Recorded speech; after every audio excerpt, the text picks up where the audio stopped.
Alan, another deal done. You're looking at your watch just before the closure of the transfer window, and another really exciting addition to the squad. You must be absolutely delighted with the arrival of Fraser Fyvie. Yeah, I am. You know, it's been a long day here today, waiting around and trying to get one or two things done. We've managed to get Fraser all done and dusted, literally within the last 45 minutes, which is it's 10:05 at night now, and so we're delighted. He's a player that came to prominence and went down to England, got a big move to Wigan, done really well in his first year, and then just lost track of things, and this is an opportunity for him to get back on track and we believe get back to the potential he showed a couple of years ago. So it's an opportunity for him, and one that, looking at him, he's ready to grab with both hands, and I think he's very thankful for the opportunity. He looks very hungry. He wants to prove people wrong, which is great, and you can see that in his look. With that description, you could almost be talking about Scott Allen, another player that you brought in the summer.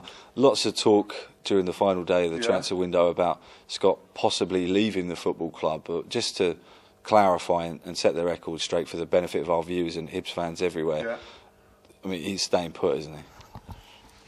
100%. I want to build a team around good players. I want to build a team around exciting players. And Scotty comes into that category. I think he's enjoying his football.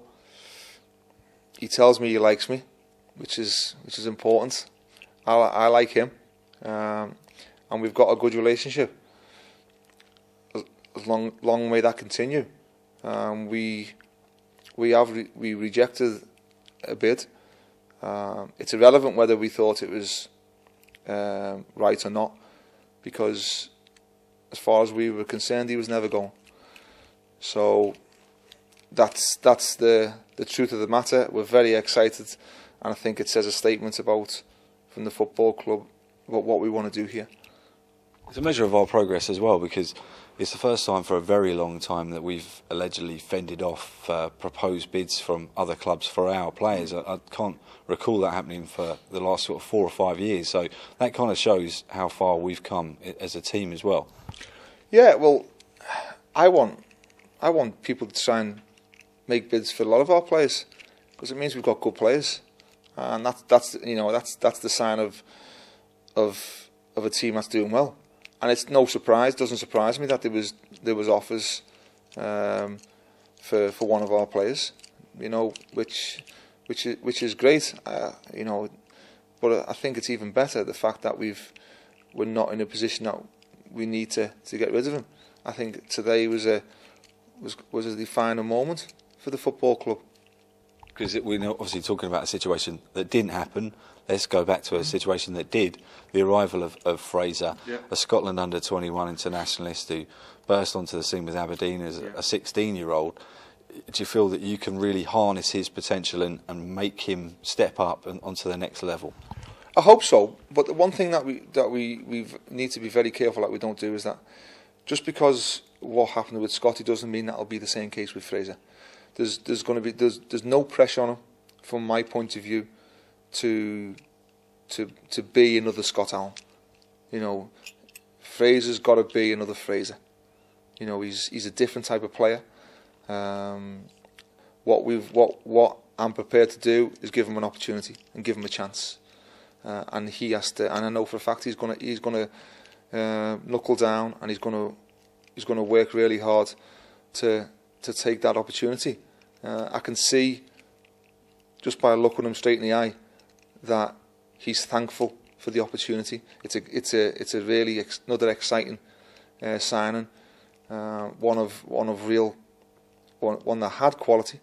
You don't become a bad player overnight. That's one thing that you don't become. Sometimes you can lose focus and lose track of what you should be doing. We just need to adjust them and get his focus back and get him enjoying his football again and get a smile on his face, and that's what we intend to do. He's on board obviously for potentially could make his debut against Arbroath. There were a couple of kind of injury doubts about midfielders. Can you sort of clarify what's the latest with Scott Robertson and Dylan McGeoch, please? Yeah, Scott and Dylan came off with injuries, so we were forced to bring them off. We're hoping that they're not too serious. Scott Robertson he felt a tightening, but we're thinking it's not necessarily his hamstring. It's from maybe his back, which we can address. Dylan was similar, and I'd be very hopeful that they'll be okay for the weekend.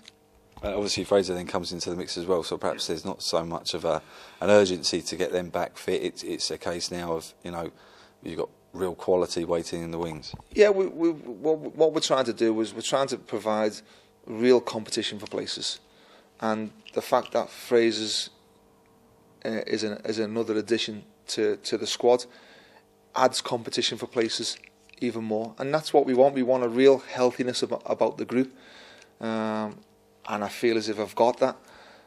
I said before the weekend, if anything else happened, it would be a bonus, and we've managed to do a nice bonus today.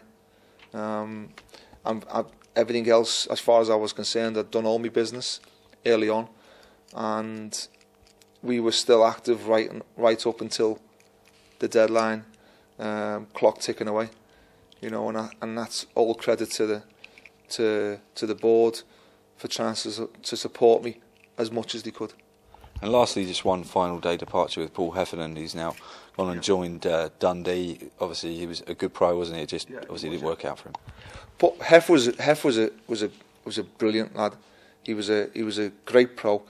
It was unfortunate that he never got more minutes, but he came in. He trained really well every day. I treated him with the utmost respect. He showed me the utmost respect in return, and there was no hard feelings. I shook his hand today. I spoke to him before the game on Saturday, and we obviously knew that something was in the pipeline. And this morning we had a chat. I wished him all the best, and I hope he goes on and has a successful end to the season. He's a great lad, and he's had a really good career. And at this moment in time in his career, he needs to be trying to play as much as he can. And that was it. It was we wish him all the best from everybody here at the football club. He was a really liked and well respected member of the group, and it's obviously always sad to see good people leave, but it was a football decision, and one that Hef respected totally. And that's it. I'm here to make decisions for the football club. I can't let sentiment get in the way. If people of unfortunately not adding what we feel they can do to the team, then we have to manage the group and manage the squad to the best of our abilities.